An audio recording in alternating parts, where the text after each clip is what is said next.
Hello guys, எல்லாருக்கும் தெரியும் நம்ம வந்து ட்ரிப் கிளம்புறோம். அதுக்காக சின்ன சின்ன ஆக்சசரிஸ்லாம் வாங்கிட்டு இருக்கோம். ஏன்னா நம்ம வந்து ஒரு பவர் பேங்க் ஒன்று வாங்கினோங்க. ஸோ வந்து லாங் ட்ரிப்பில் வந்து பார்த்தீங்கன்னா மேக்ஸிமம் வந்து பவர் பேங்க் வச்சு தான் வந்து நம்ம வந்து இப்படியே மேனேஜ் பண்ண முடியும். நான் வந்து பார்த்தீங்கன்னா மொபைல் ஹோல்டர்லேயே வந்து சார்ஜ் வர மாதிரி நான் வந்து ஆப்ஷன் வந்து ட்ரை பண்ணேன். அது வந்து கொஞ்சம் ஸ்லோவாக தான் ஏறுமா, கடையிலையும் கேட்டுட்டேன். அதனால வந்து பார்த்தீங்கன்னா நம்மக்கிட்ட ஆல்ரெடி ஒரு பவர் பேங்க் இருக்குது. இது வந்து 20,000 இமேஜ். அது இல்லாமல் வந்து பார்த்தீங்கன்னா ஒரு 10,000 இமேஜ் வந்து நான் வந்து வாங்கணும்னு சொல்லிட்டு இருந்தேன். அதோட அன்பாக்சிங் வீடியோ தான் நீங்கள் இப்போ பார்க்க போகிறீங்க. கேஸ் இவிஎம் பிராண்ட்லேருந்து நான் வந்து ஒரு பவர் பேங்க் ஒன்று வாங்கிட்டு வந்திருக்கேன். இது வந்து 10,000 எம்ஏஹெச் பவர் பேங்க்கு. அது இல்லாமல் இதில் நிறைய வந்து ஃபியூச்சர்ஸ் இருக்குது. ஸோ அதுக்காக தான் இதை சூஸ் பண்ணி வாங்கினேன். ட்ரை பண்ணி பார்த்துட்டு எப்படி இருக்குன்னு சொல்கிறேன். நம்ம ட்ரிப்பு போகிறப்ப எது வாங்கினாலும் உடனே வாங்கிடாதீங்க. நான் வந்து ரொம்ப நாள் யூஸ் பண்ணிட்டு தான் நான் சொல்வேன் எப்படி இருக்குன்ட்டு.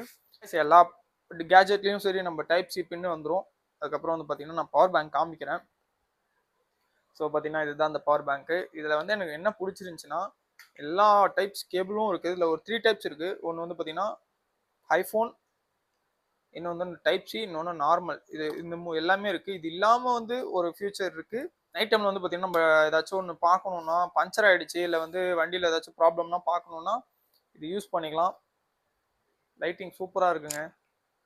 ஸோ நான் இப்போ ஒரு 3 டைம் யூஸ் பண்ண மொபைலுக்கு நல்லா ஒர்க் ஆகுது. எனக்கு வந்து இதில் புரியல, ஏன் வந்து இதில் வந்து ஒரு பெரிய டிஸ்பிளே கொடுத்துருக்காங்கன்னு தெரியல. இந்த இந்த மேலே மட்டும்தான் வந்து பர்சன்டேஜ் காமிக்குது. 25, 50, 75, அதுக்கப்புறம் 100. இந்த 4 தான் காமிக்குது. இது இல்லாமல் இவ்வளோ பெரிய டிஸ்பிளே வந்து எனக்கு தெரிஞ்சு தேவையில்லைன்னு நினைக்கிறேன். எனக்கு ஆனால் நல்லா இருக்கு. பாக்கெட் பவர் பேங்க்கு நல்லா யூஸ் பண்ணலாம். இது வந்து நம்ம ட்ரிப்புக்கு யூஸ் பண்ண போகிறோம். ஃபைனலாக பார்த்தீங்கன்னா பவர் பேங்க்கும் வாங்கியாச்சு. இப்போ வந்து ரைடிங் ஜாக்கெட் இன்னும் வரலங்க. ஸோ அதனால் ரைடிங் ஜாக்கெட் வந்துருச்சுன்னா நம்ம வந்து ட்ரிப்பிள் பிளான் பண்ணி கிளம்ப வேண்டியதுதான். ஸோ மறக்காமல் சப்ஸ்கிரைப் பண்ணி வச்சுக்கோங்க. அப்போ வந்து நெக்ஸ்ட் வீடியோவில் பார்க்கலாம். Bye guys.